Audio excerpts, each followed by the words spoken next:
Good morning, everyone. Welcome to our electrification webinar. Before we get started, let's go over a couple of housekeeping items. This webinar is being recorded and your participation is your consent. The recording will be made available in an after webinar email and will be linked to our website. If you have any questions, please drop them in the chat at any time. We'll address them during the Q&A at the end. And finally, I encourage you to subscribe to our newsletter so you can stay up to date on upcoming events, funding opportunities, and community resources. The link to sign up will be available in the chat. Thank you, and let's jump right in.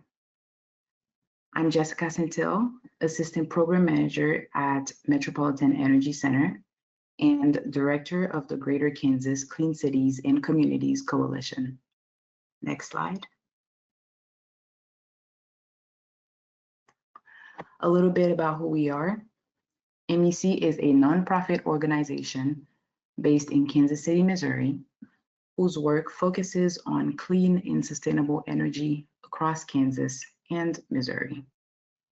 We transform energy in the building and transportation sectors. MEC houses two Clean Cities and Communities coalitions, Kansas City, Missouri, and Greater Kansas. As Clean Cities coalitions, we are your go-to resource for all things clean transportation in our respective territories. Next slide, please. We aim to connect communities, businesses, and local leaders to the technical support, funding opportunities, and trusted partners they need to facilitate making cleaner transportation decisions. So whether you're interested in exploring EV charging, alternative fuels, etc., our team is here to help you navigate your options and help your plans come to fruition.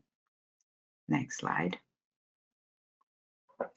For the past year, we've worked with the Electric Power Research Institute, EPRI, and other partners on a project designed to make the process of connecting to the grid faster, clearer, and more affordable, so no customer is left behind as EV adoption accelerates. The project is the Charging Infrastructure Service Connection Simplification Resource, or CISR for short. We're glad you're here to learn, share, and engage with us about what we feel is an important conversation. Next slide, please.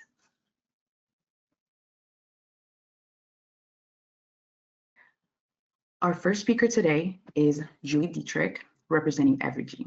She'll be walking us through the utility's role in the electrification process, including when to reach out, who to talk to, and what you can expect as you move through your project. She will also touch base on Evergy's Fleet Advisory Services program. Julie, the floor is yours. Thank you. Thanks for joining me this morning. Next slide.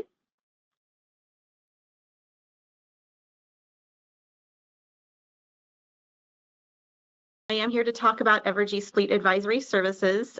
We built an advisory team so that we could be better connected with customers that are electrifying fleets in our region. And I'm here to talk about that today. Next slide.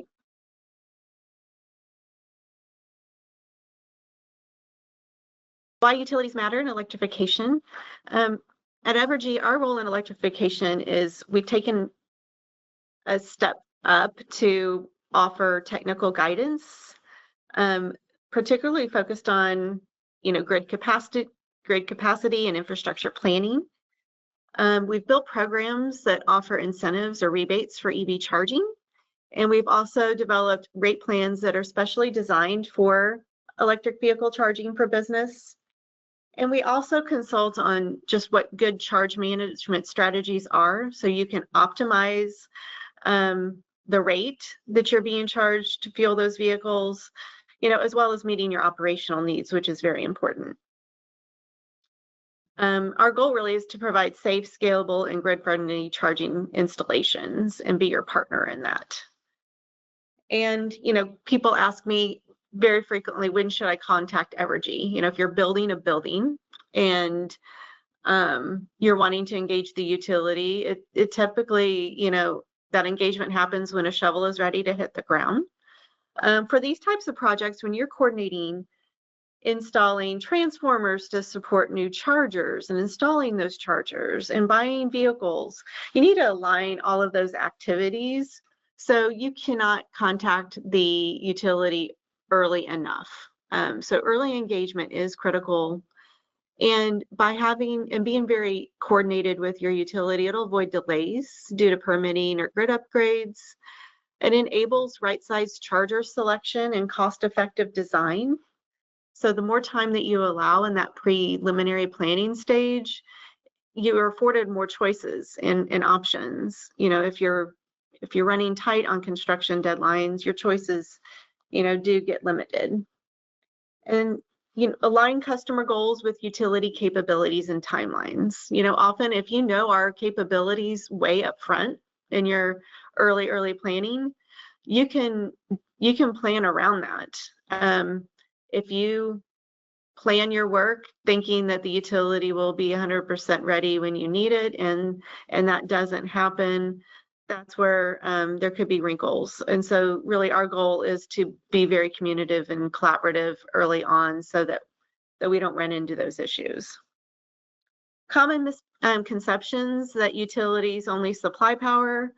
You know, in this case, we are a strategic partner. We would like to offer guidance or support to keep costs low, not only for your installation, but also for your energy consumption, you know, once the vehicles are in place.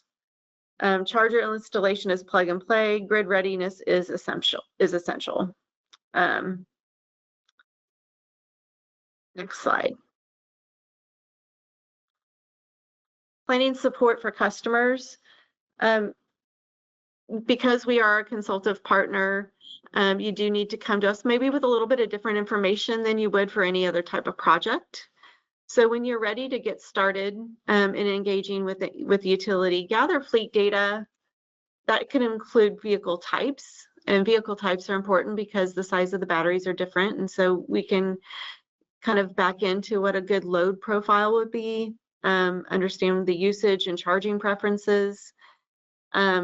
Also just understanding what your goals are and the type of charging application that you're needing, whether it be workplace, which in other words is providing chargers for people that work for you, home charging, you know, fleet charging, just really understanding where you're going to be charging those vehicles is essential, your timelines and your budget.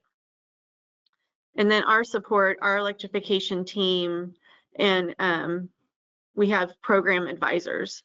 So we have technical folks that can kind of help with those technical questions and guidance. And then, you know, I'm the manager of the program, and we can advise on the rates and incentives that are available to you. We can provide site-specific guidance, load needs, layout, etc. Next slide.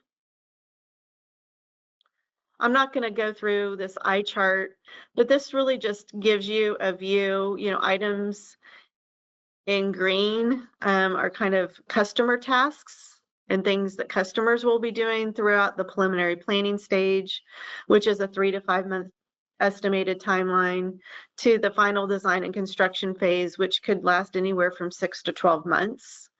And as you can see, there's a lot of back and forth, which probably adds to the variability in how quickly you kind of get through those stages of planning and final design and construction. So having a team and engaging with our advisory support team can kind of smooth this out and make the process a little bit easier on your end. And we make sure that we are reminding you to submit a new construction request, or this is where you would submit for pre-approval for a rebate application. So really kind of working with us, we can kind of help hand carry you through start to finish and make sure we minimize you know, anything that would delay in your timeline. Also, just that infrastructure planning, that grid assessment, transformer capacity, metering, site constraints, just kind of elevate all of those considerations early on so that we can address those effectively. Next slide.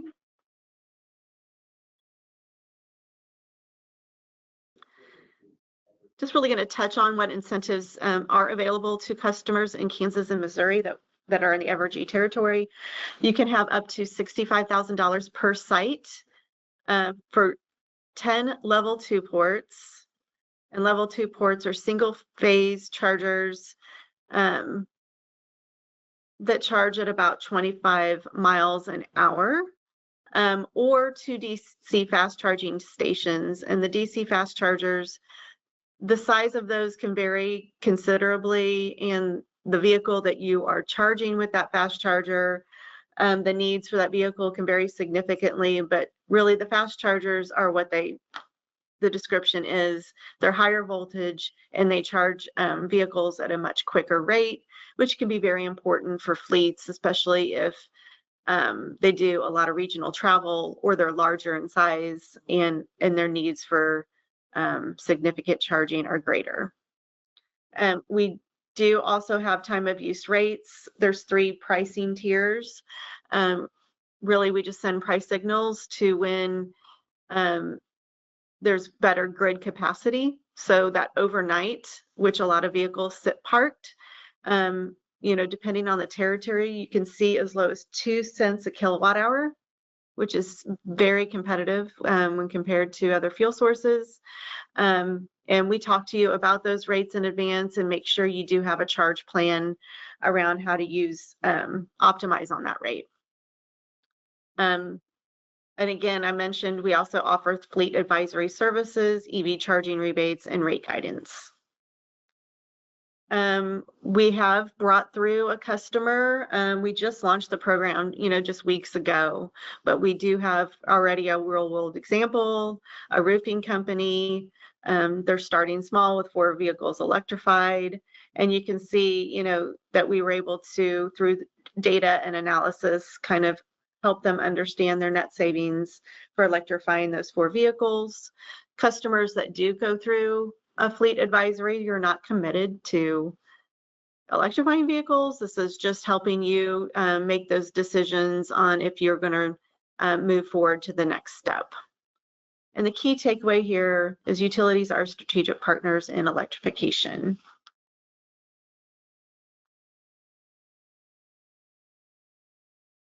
And this is just a quick look at our team here at Evergy. I manage the program.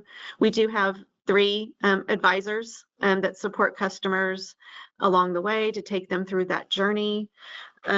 These advisors can help businesses in both Kansas and Missouri. We do offer a level of service, a basic level of service, including charging and site feasibility to all customers.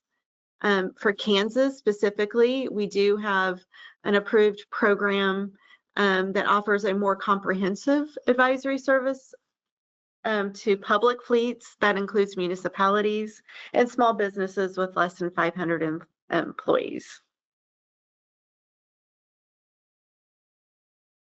You can reach us, at any time through our shared email box. That's fas@evergy.com. I have also listed our personal emails. We are a team, and you can get to us at any way that is easy for you, and we will be happy to support you. Next slide. This is just an example of a fleet advisory report. Really don't pay attention to a lot of the numbers. We were just kind of building what the report capabilities would be when we were building the program, but just really wanted to show kind of the breadth of knowledge that you would receive in Kansas if you did qualify for a more comprehensive level of service. We do total cost of ownership analysis, projects, long-term fuel maintenance savings, infrastructure costs and incentives estimates and identification, infrastructure planning and site design. We'll do conceptual layouts, charger sizing, and preliminary cost estimates tailored to site needs. We don't do this infrastructure planning and site design for every fleet assessment.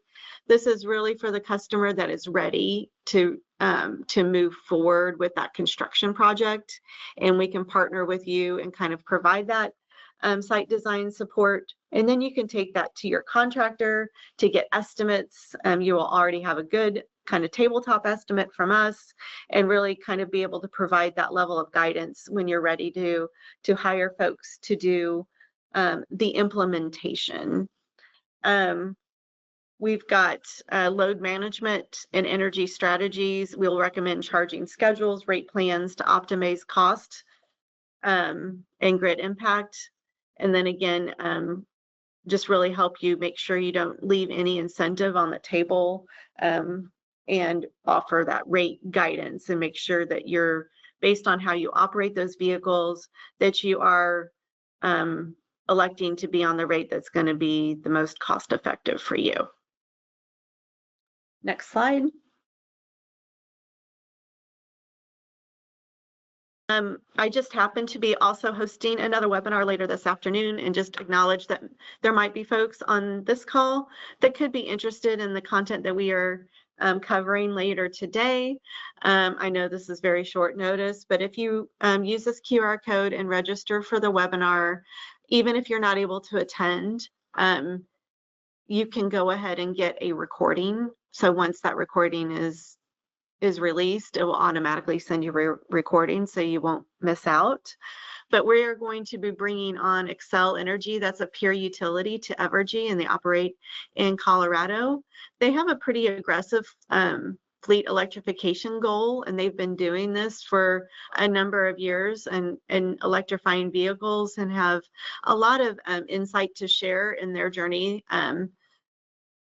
And they're going to be talking about their fleet goals. They're also going to be talking about how they approach and how they've done fleet analysis, much like I described on the previous slide, to understand what vehicles are ready for electrification, and how they use telematics and facility data to kind of inform their replacement schedules to electric, and how that guides their EV deployments. They also have a great change management strategy. They support people that go from a gas vehicle to an electric vehicle, and provide really good education and training and support. So just really good information to share. They've also partnered with a company called XOS that has helped alleviate some of their charging deployment headaches. And they're going to talk about, how they partnered with XOH, which is a battery buffered DC fast charger, and kind of share what that solution is and how that helped them. So don't think I gave too much away, because both Xcel and XOS will have a lot of details to share later today, but just wanted to make sure that you are aware of this opportunity later if you're interested. And with that, I think I reached my last slide. Feel free to reach out to me anytime. Again, you can reach me directly at my email address. You can call my phone number, or you can reach the team at fas@evergy.com.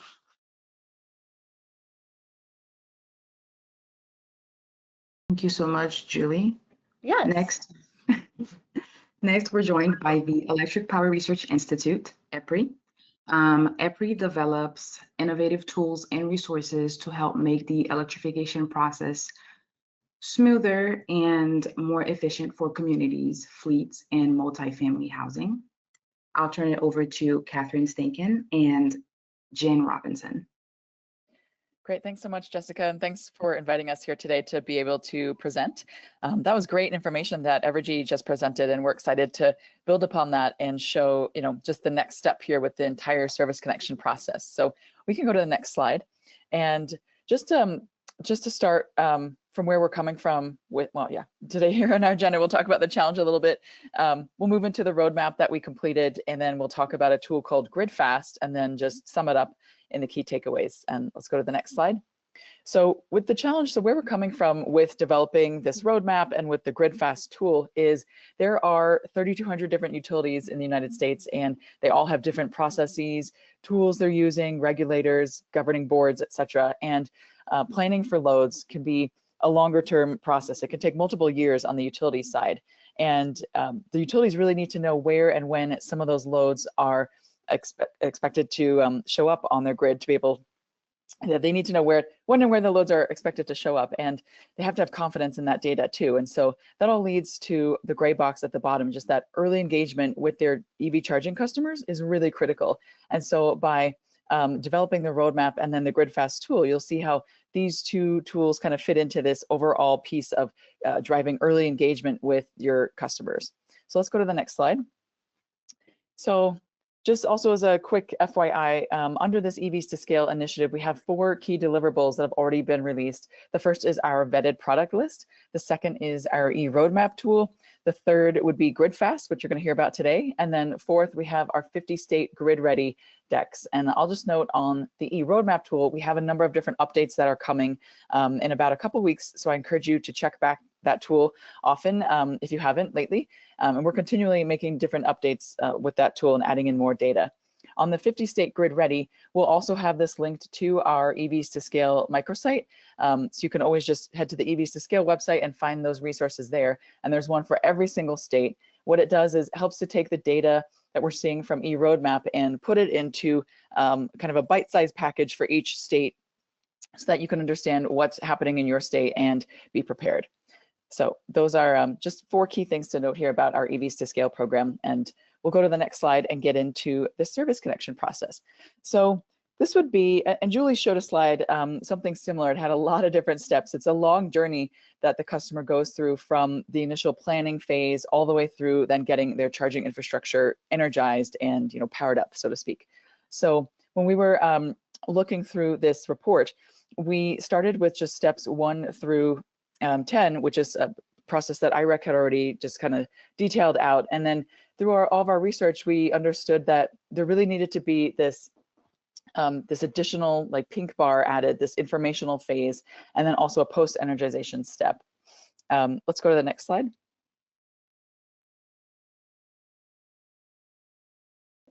And so with all of that, though, EPRI was understanding that, okay, we could address certain aspects of all of this different, this service connection journey, this energization journey. And so the GridFast tool is going to be addressing kind of steps 0, 1, and 2 up through when you're submitting the service request.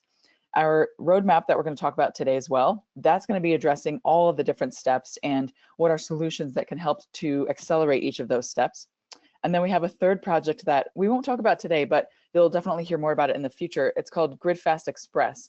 And what that will be doing is developing a catalog of DC fast charging typologies, and that'll kind of help to accelerate different aspects of that step 1, which is site selection and assessment, and step 4, developing the cost estimates and designing the site plan.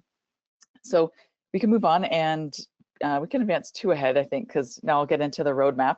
So, and one more. And one more. I think I had that slide in there twice, I apologize. So with our EV grid connection roadmap, so just as an FYI, these are, there's 44 different solutions in this roadmap, all geared towards streamlining this service connection process to achieve scale. That's really the key point with this, is that it's easy for utilities nowadays to just do one, you have one charging infrastructure application, you have 2, you have 3, but as we get to scale, and we're going to be seeing hundreds of these come in, this is really where we need to be accelerating and looking at streamlining some of the different steps along the service connection process. I'll also say that the report is really geared towards the small fleets and multifamily housing customers, but the solutions, they benefit everybody. And those are the 2 links there, and we can drop them in the chat afterwards. I'll also note that we have a number of different project partners, and you can see them listed below: RMI, the Alliance for Transportation Electrification, IREC, Metro Energy Center, Louisiana Clean Fuels, and then a number of other Clean Cities and Communities partners. So let's go to the next slide. And just to pause really briefly, because what is a small customer? This means something different to everybody. And there's a lot of content on this slide, but I'll just draw your attention to the blue box, where a small fleet customer could be, maybe it's a plumbing company with just 2 pickup trucks. Maybe it's a laundry delivery service with 3 Sprinter vans, but they're going to expand to 5. Or maybe it's even a kind of mom and pop freight delivery business, and they have a couple of Class 8 vehicles. So mostly we're talking about the number of vehicles in the fleet. In terms of multifamily housing, what is a small customer? And for us, this was just the size of the project they were installing right now. So it could be a multifamily housing owner with an 8-unit building and they're installing 8 EV charging infrastructure. Or it could be maybe it's a larger building with 80 units, but they're installing 4 charging stations in an underground garage or something like that. So the project size would just be a little on the smaller size here. Let's go to the next slide.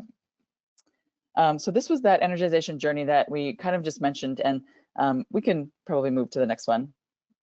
I guess I like that slide. I included it so many times in our presentation here. But what we did through all of our research, we then identified all the different challenges and the barriers, and then looked at categorizing each of those barriers according to each of those energization steps, and then developed a solution from that. What we did next was then we ranked those opportunities, all of those different solutions, based on which would be the easiest to implement at one of those steps, and then which one might be a little bit harder and could possibly even require some regulatory approval. And then we'd also decided to, we should mark some of these solutions with the biggest impact. And so you'll see that those solutions are marked with a lightning bolt in the report. And as I mentioned, there's 44 total solutions there. So if we go to the next slide, I'll show you what some of those solutions are. So on the right is a screenshot from the report, and obviously too much text to read, but you'll just see the depth of detail that's included in some of these solutions. And if you go through each of the different steps, maybe the headline title might be the same for some of these, but if you look at the details, it's a little bit varied depending on the stage of the process here. So for step 1, identifying the site, there's a couple of things that can be done to help to accelerate this step and streamline it a little bit more. And one of those could be just to make sure that your customer is aware of other low-cost solutions that can help to maximize their current panel space. So these are small customers, remember, so if they don't need to upgrade anything, then that would obviously be the best solution, but many times they do. And so there's different technologies to look at there to get at that.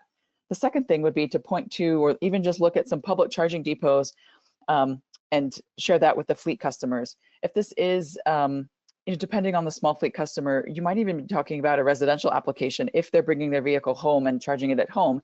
And they might not be aware that there could be some en route charging stations, public charging stations that are available. So it really will just depend on the customer. Obviously, this isn't something for like, small municipal fleet or anything like that, but maybe just for, the plumber, he's got 2 trucks, but that could be a solution for him.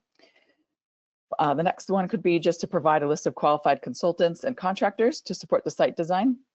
This could be something that could be partnering with a local Clean Cities entity to maybe they're hosting the list of different qualified consultants, but the utility could maybe, hey, look at what, look at some of the resources that Metro Energy is providing or something like that.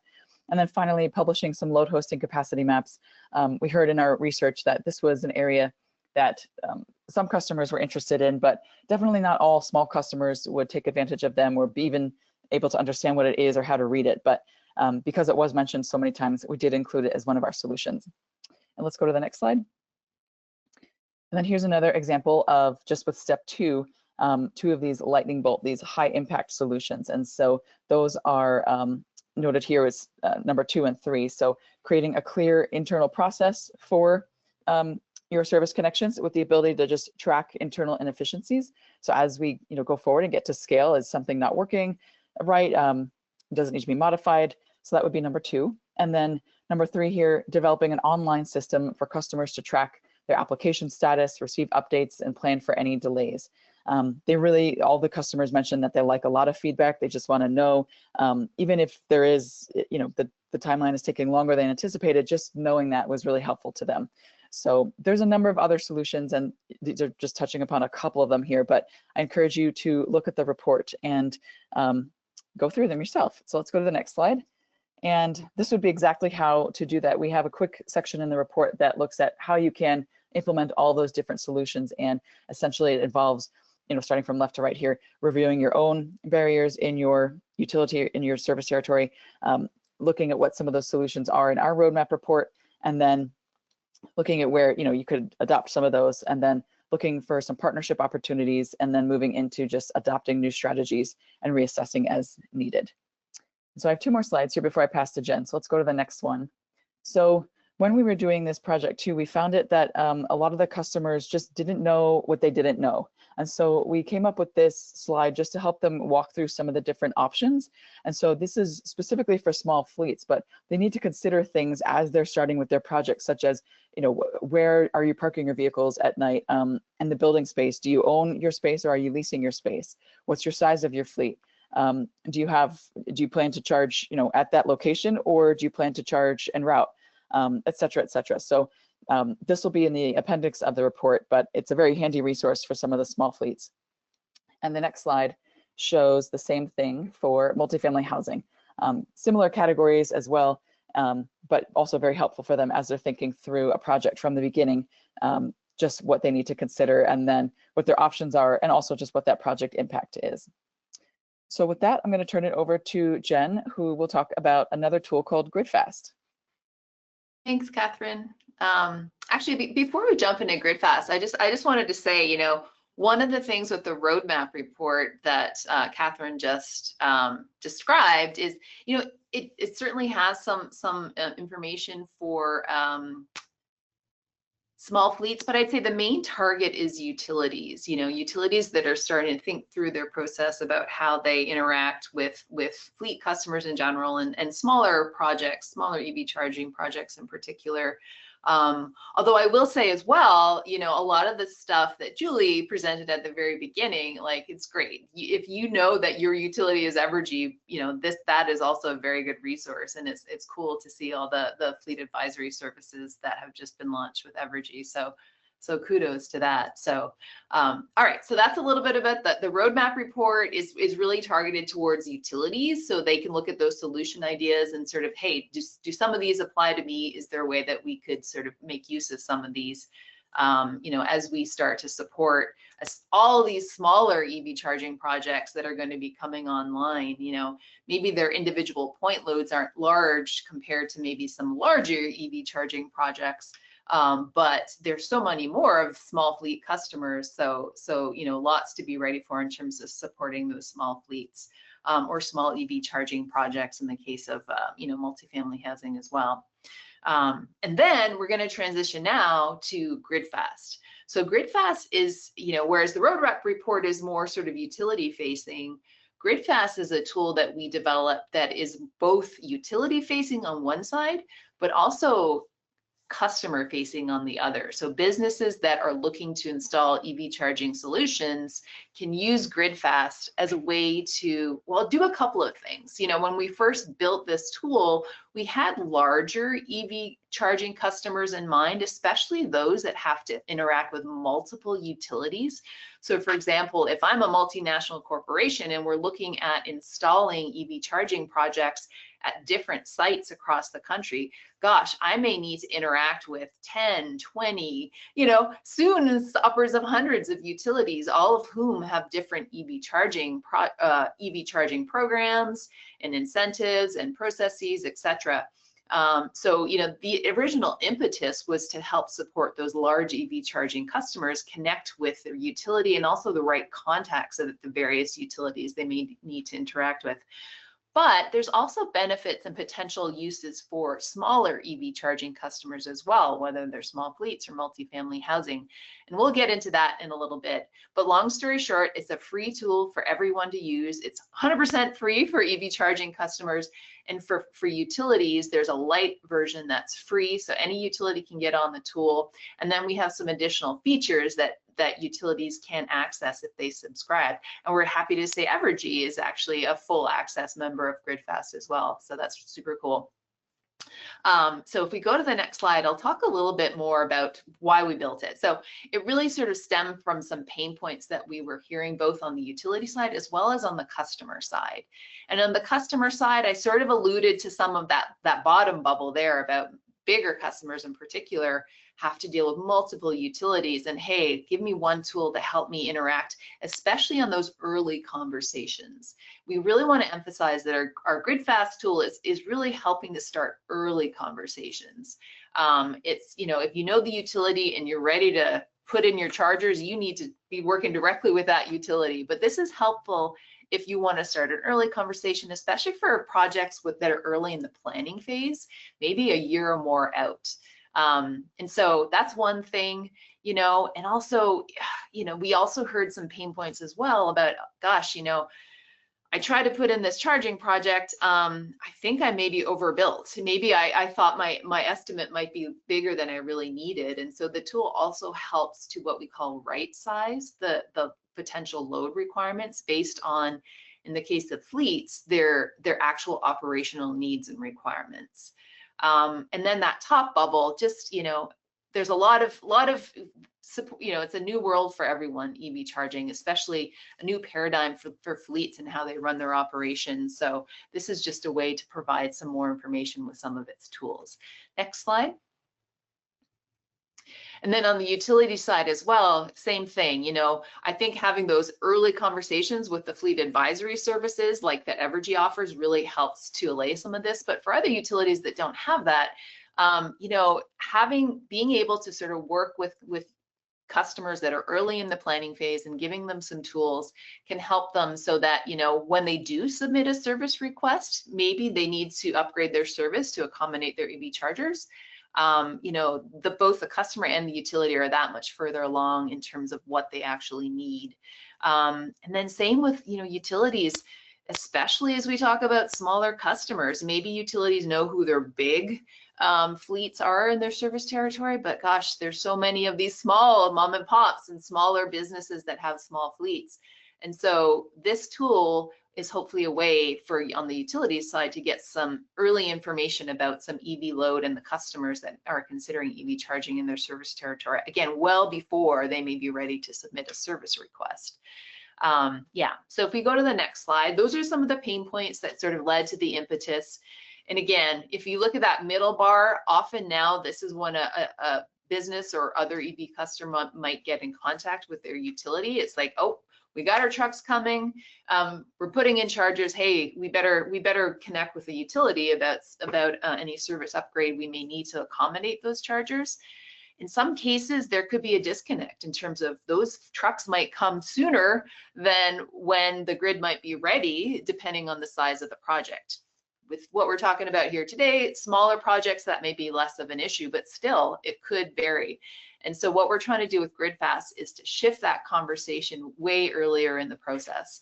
You know, a customer may not know exactly the details yet of their project, but that's okay. With GridFast, as I'll show you in a sec, you only need to enter a few pieces of information to get a super high level estimate of the load requirements that will allow you then to continue the conversation directly with that utility. Next slide. So we launched this back in March. We've been sort of in a soft launch phase where we're doing a white glove approach with both with utilities and with customers. This is a brand new tool for us as well. So it's been super helpful to sort of walk both utilities and customers through some of the processes, as well as the growing pains of a new tool. But we're excited that next week we are going to a national marketing campaign where we're really going to start a big push toward GridFast. Next slide. And we already have a number of utilities that are on board. We need to add Evergy to this slide, I realized as well. Like I said, they are now a member as well.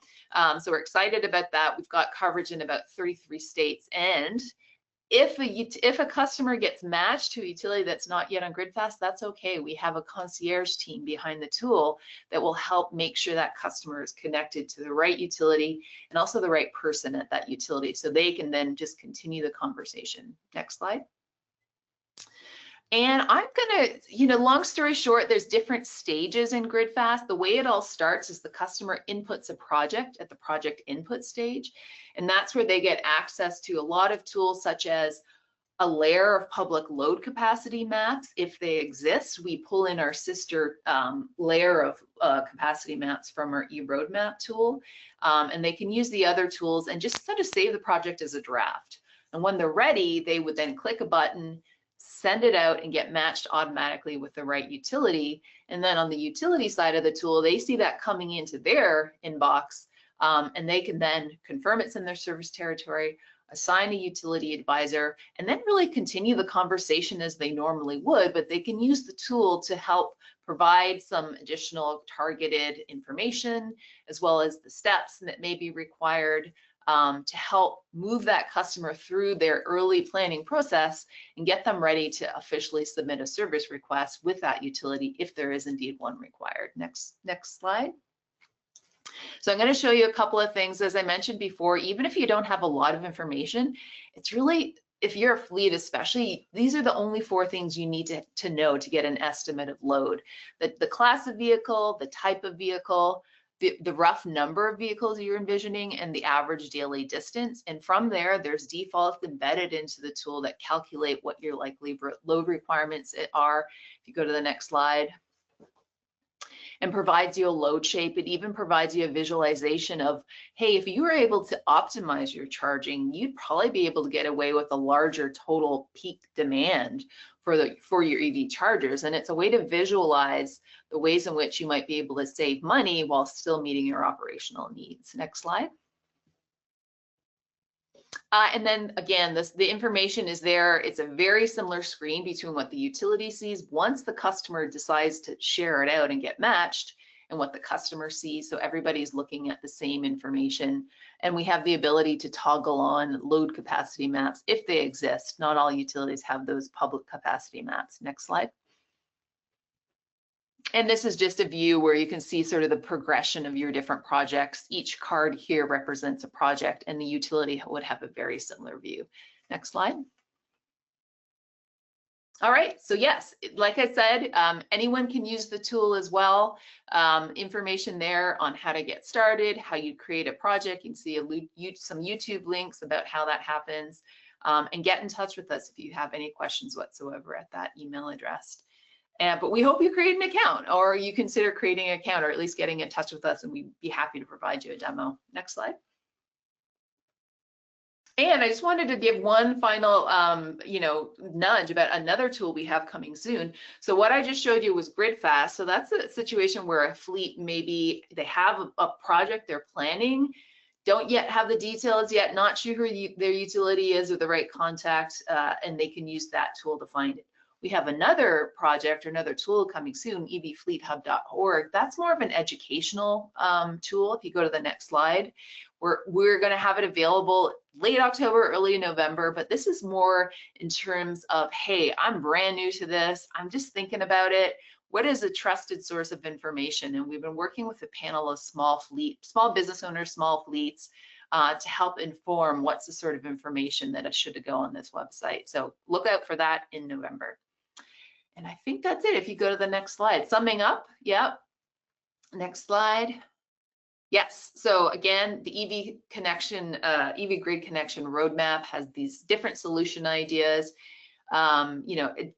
We really had small fleets and multifamily customers in mind when we thought about it, but a lot of the solution ideas could really benefit all, and it's really targeted towards utilities as they think about their processes and getting ready for working with these customers at scale.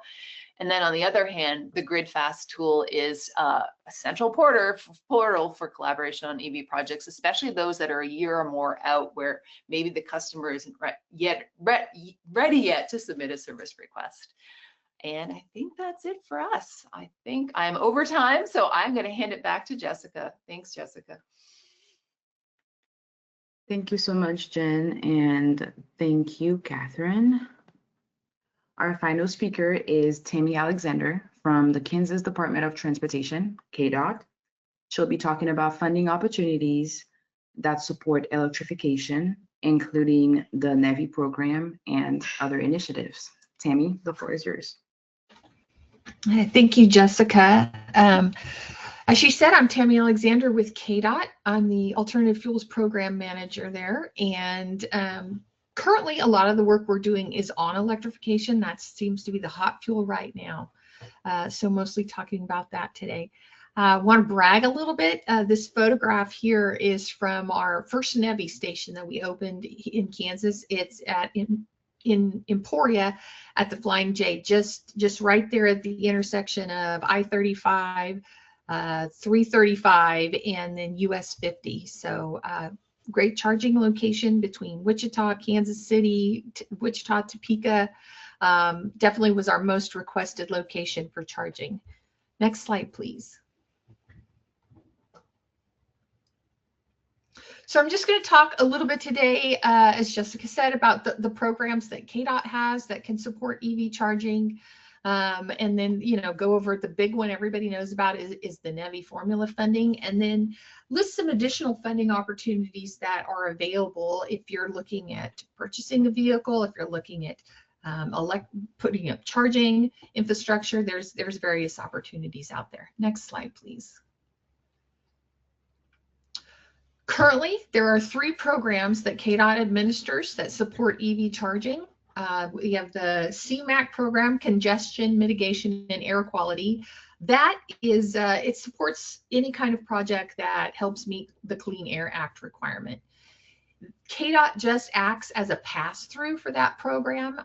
The funding is allocated to KDOT, and then we push it through to the large metropolitan areas, which in Kansas are Kansas City and Wichita. There's lots of categories, but EV charging is one of them. And so, if you're in one of those metropolitan areas, you might reach out to your the Metropolitan Planning Organization in either Kansas City or Wichita to see about accessing some of that funding potentially for EV charging. There's also the Carbon Reduction Program. It's various kinds of transportation emissions reductions projects. So everything from bike paths to transit projects to, of course, EV charging. And then the NEVI program, which was the huge program that everybody has heard so much about. And it really is doing a large push across the country to install EV charging. So next slide, please. So as I said, CMAQ is pass-through. Carbon Reduction Program, that is allocated to KDOT to be able to push that funding out. The awards are allocated by community size. So there's a certain pot of funding just for communities of 5,000 population or less, another pot for 5,000 to 50,000, and then 50 to, I think it's 250. And then there's also some funding that is specifically allocated to metropolitan areas. That it does go a little smaller than the CMAQ funding. So in addition to Wichita and Kansas City, there's some for like the Manhattan Junction City area, I believe Topeka, Lawrence, St. Joe. So some other communities also had carbon reduction funding. It supports all kinds of transportation emissions reduction projects, but EV charging is one of them.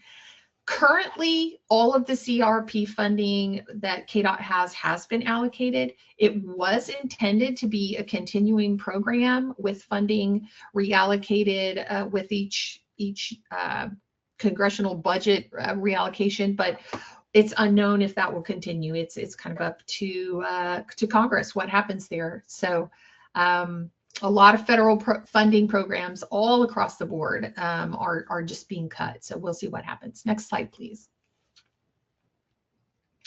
So as part of the CRP program, KDOT introduced the Community Chargers Pilot Program. We initially had about 10 to 12 communities and universities and other nonprofits that were interested. Only about half of them ended up submitting an application, and we awarded 4 of them last year. Since that time, 3 of them have dropped out of the program for various reasons, budget concerns. Some had some concerns of competing with some private development that had come up in their city, etc. But we do have one project that's still moving forward. It's a 4-port level 2 charging station that'll be installed at Rolling Hills Zoo. So we've gone through the process. The plans have been approved. Environmental clearances have been obtained. We've got agreements with the awardee. The project opened for bidding last week on KDOT's website, and the bids are due, I believe it's October 20th, but the bid winner will be announced on the 22nd of October. Construction is slated to begin by next August, but likely will begin sooner, and we're hopeful it'll be open by late spring, early summer of next year. Next slide, please. And the NEVI funding, that's the one everybody's heard so much about. Each state was allocated a certain amount of funding based on population, highway miles, et cetera. It's formula funding. For Kansas, we were allocated $39.5 million over 5 years to fund EV charging infrastructure. There's also some of it can be used for workforce development. So that's a possibility once we get to the point of building out our EV charging corridors. So initially that funding is limited to those corridors, and they have to be completely built out until we can use that funding in other areas. Build out, the rules have changed somewhat. The NEVI program was paused in early February. The new federal administration wanted to rework the program. And so it was paused at that point in time so the new guidance could be released. That new guidance came out middle of last month, and now we have a little bit relaxed requirements on what build out means. So that's going to hopefully help us get to that point sooner. But what KDOT is using as a minimum is 4 150 kilowatt ports per station with CCS connectors. KDOT's also requiring that those chargers have NACS connectors, or the J3400 used to be called the Tesla connector, because most of the vehicle manufacturers are moving to that. So we used to have a requirement that the stations needed to be every 50 miles along those corridors. That requirement has been removed with the new guidance, but we're still targeting about 50 to 75 miles between stations, just because some of the older electric vehicles, when you get at highway range, at highway speeds, that could really reduce your range. There is a 20% local cash match required, and that can be met through private industry, the local government. Like if a city was interested, they could put some in. So just as long as it's not federal funding, even state funding can be used. And there's also an opportunity for NEVI to support fleet charging, that for 2 or more fleets. So you couldn't use NEVI funding to put fleet charging like in your own private yard, but maybe if you shared it with, 2 or 3 other entities, at least 2 fleets can use it. So there's an opportunity for that. And you can find more about the NEVI program on the KDOT's webpage at ksdot.gov. Just look under programs, multimodal programs, and then you'll find the NEVI page. And there's a link to our updated plan. Next slide, please. So I mentioned we have to use that funding on designated EV charging corridors before it can be used anywhere else. This is a map of the corridors throughout the state. It's basically our interstates. And then we have US 400 that's running there across east to west across the southern part of the state. Goes through Garden City, Dodge City, Wichita, on over toward Joplin in Missouri. And then that section of US 81 that runs from Salina north to the Nebraska border. These are all highly traveled highways within the state, and they were selected based on traffic, quite frankly. So that's where we have to build out first. Next slide, please. This is what DC fast charging looks like right now in the state of Kansas. You can see along I-70, we've got a pretty good amount of charging available. So traveling I-70 is pretty manageable. With the opening of that station in Emporia, that really helped to be able to get from between Wichita and Topeka, Wichita and Kansas City area. There's still some charging missing. You see those yellow dots. Those are the NEVI awarded stations from rounds 1 and 2 that are in various stages of construction. So with the pause that's occurred in February, that paused most of the construction, with the exception of the Emporia station. It was far enough in the along in the process that it was allowed to continue. The rest of them were not. But with the funding being reinstated, we're now moving forward with those. You see there's a large gap in Southwest Kansas where there's no charging. And so we really focused with those initial funding rounds to get some stations awarded in that area to allow people to be able to use US 400, also known as 54, or Highway 50, depending on the part of the state, to travel, in that southwest part of the state. So next slide, please. So our next steps with NEVI, as I said, we're going to be moving forward with those round 1 and round 2 projects. They're in various states of progression, but several of the awardees are trying to get their stations up and running prior to the expiration of the EV charging tax credit at the end of June next year. So most of those will be up and running by next summer. Hopefully sooner, some of them even sooner. Belleville and Garden City, they're ready to begin construction as soon as we can get them on the federal rolls to be obligated. Our third round of NEVI, which we hope will complete build out, we're thinking probably about 11 locations, and we'll start that RFI and RFP process around the end of this year, first of next year. There's a few things with that are the timing is out of our control, but that's what we're hopefully targeting, and we can move forward with that next round to start filling out those corridors and move on to other areas of the state. Next slide, please. Oh, you have to click this a few times. Click it again. There we go. These are some of the locations that we're looking at for the round 3. Those first 6 were included in round 2, and we either did not receive any proposals, or the proposals we received were deemed non-responsive, which meant they did not meet all of the requirements. We're also looking to build out the KTA service areas with upgraded charging. There is currently charging at those areas, but none of it meets that requirement with either the ports or the power requirements. One more click. Actually, I think 2 more clicks. One more click. There we go. So we have a few other locations where we'll need some upgrades. Obviously, Wichita and Johnson and Wyandotte County, Topeka, those already have some charging, but believe it or not, none of the stations meet those requirements with 4 150 kilowatt ports. So looking to do some potential upgrades in those areas. I will note that if we get if we get proposals for each of these locations and are able to build it out, we should be able to request fully built out certification from federal highways and move to other areas of the state.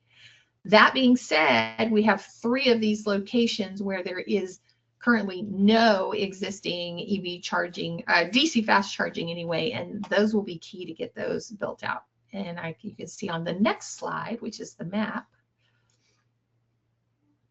There we go. We've got you can see west of Garden City and the Syracuse-Laken area, there's currently no DC fast charging in that area. And it leaves a pretty large gap between where the last station in Garden City will be and the next station in Colorado, which is in Holly. So hoping to be able to award a station in that area. And they're between Dodge City and Pratt in the Greensburg area. Currently no DC fast charging, though Greensburg does have level 2 charging. And that gap between Pratt and Dodge City is about 75 miles, so not totally a huge gap, but could, potentially, if you were in an older vehicle, could be an issue.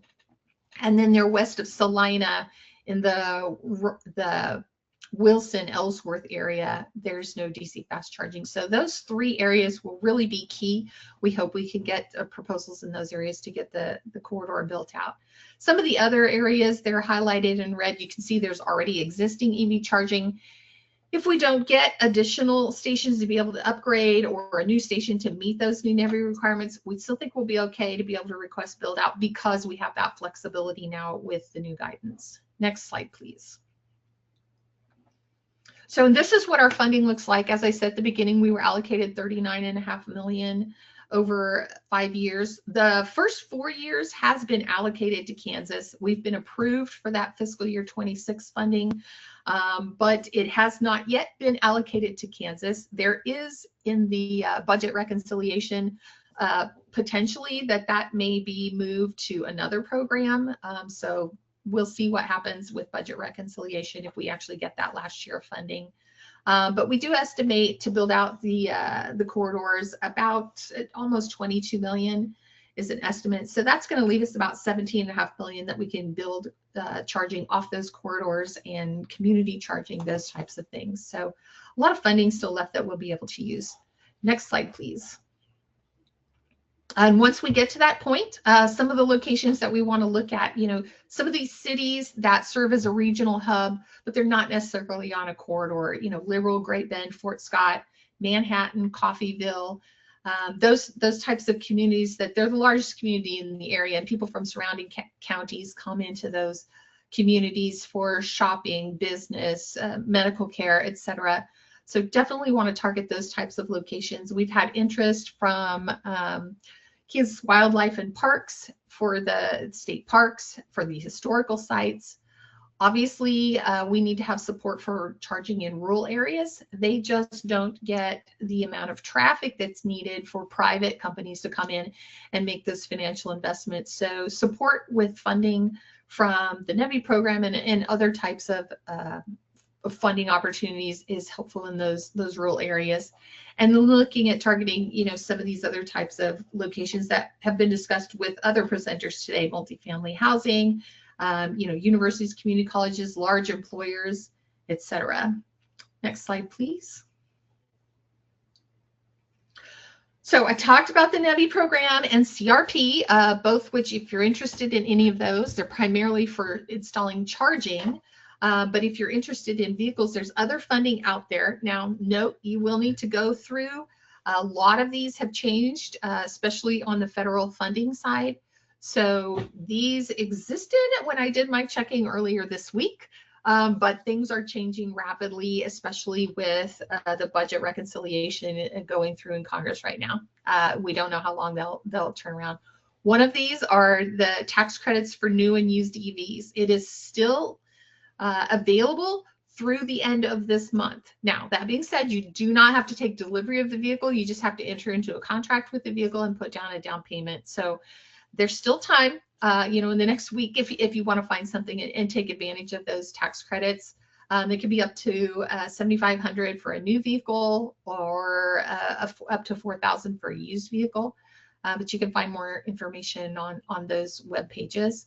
Evergy, Julie mentioned about their EV charging rebates. So definitely check out those. Those are a great opportunity. There's a lot of funding that's out there that's available for rural EV infrastructure. And this webpage lists so many opportunities for support for lots of projects in rural areas, but many of them will cover EV charging, fleets, etc. So I encourage you to check out those. There's additional funding through, the federal departments of commerce, energy, and transportation that are available. U.S. Department of Ag, their rural development office has lots of funding available. Federal Transit has funding that supports EV buses and paratransit, etc. So that's a great opportunity. And of course, EPA funding. Next slide, please. So this was just a screenshot I took from that rural funding webpage. A few grants that are available. One of those, you can see CMAQ, that's listed. If you're in a rural area that's outside of a metropolitan area, you could potentially take advantage of that. There's funding for the surface transportation block grants. So a lot of these, if they say formula after them, that funding has already been allocated, and it's going to be, it will still be around because it's not, it doesn't have to go through the budget reconciliation process. Some of those marked as discretionary, those could potentially go away. But definitely encourage you to check that out. And this is just a short little screenshot. There were, dozens of opportunities listed, and they have varying eligibilities. Next slide, please. Some other things you might want to look at. I mentioned the EV charging credit that goes through June of next year. So if you're looking at putting in charging for your fleet, definitely encourage you to look at that and see if you can make that deadline potentially. You can get up to 30% credit depending on the equipment, the wage rates that are used for installation, and the census tract that we're in. It's eligible for business charging or charging that you might host for people to come and use publicly, or also for personal charging equipment that you might install on your residential property, etc.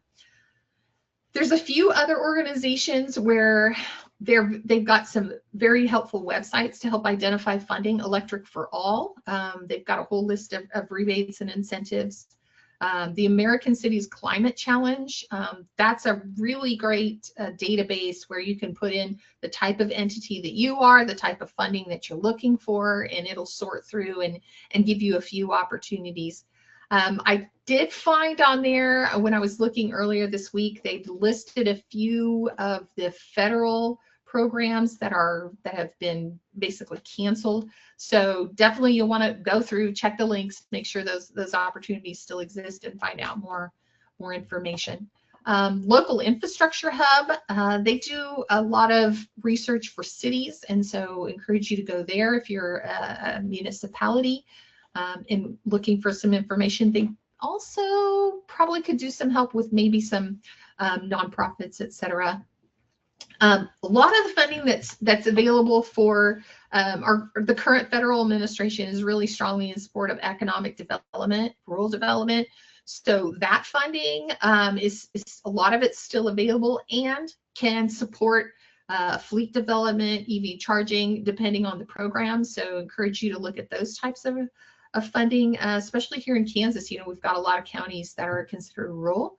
And then I listed the Evergy rebate, but some of the other utilities out there also have rebates for charging for fleets, etc. So definitely encourage you to talk to your utility and find out what they might have available. And with that, I think my next slide is just my contact information. So that's how you can reach out to me. That bottom link there, that goes directly to our NEVI webpage. Yeah, if you go to the KDOT webpage, you can just find us under programs, multimodal, and then the electric vehicle charging. So, and that's it. Happy to take questions when we get to that point. Thank you.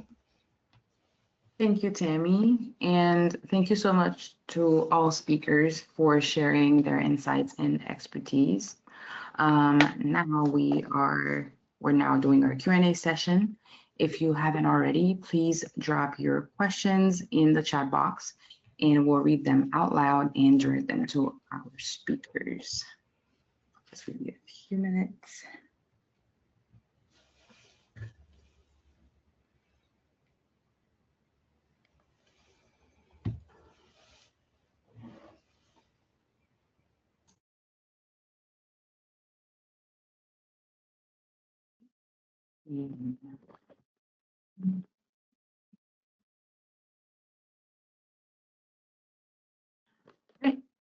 It seems that we have no questions. So if you think of something later, you can send me an email, or hopefully you grab the contact information of Julie, Tami, Jen, and Katherine, and they will be more than happy to help you out.